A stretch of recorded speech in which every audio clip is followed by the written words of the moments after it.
De bewoners van Mekkemastaten en de leerlingen van de Koningin Juliana School uit Kolm komen om de weken met een oor in beweging.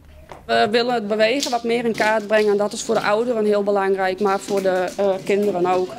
En de interactie tussen jong en oud is ook heel mooi om te zien. Kom bij Beppe staan, joh. Kom maar bij Beppe.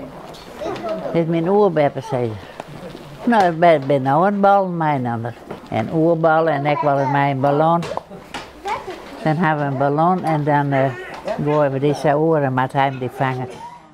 Een soort verschillende speeltjes dus, maar de band hebben al gauw haar favorieten kiezen. Over gooien met een bal.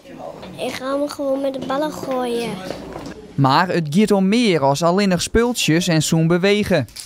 Je merkt wel dat de ouderen heel veel herkenning hebben in de kinderen. Dat ze weer opnieuw komen en de kinderen juist ook. Die gaan dan weer naar dezelfde bewoner toe. Dus dat is heel mooi. Ja, kom ze dan weer? Ja. Ja? Dan ben je toch ook weer van de partij. Dat weet ik net. Dat wordt nog even spannend, mevrouw. Jo en Maatje er wel bij wijzen zal. Ja, dat is heel spannend, ja. Ja. We kunnen het heel goed vinden, hè, met z'n beiden. Ja. Ja.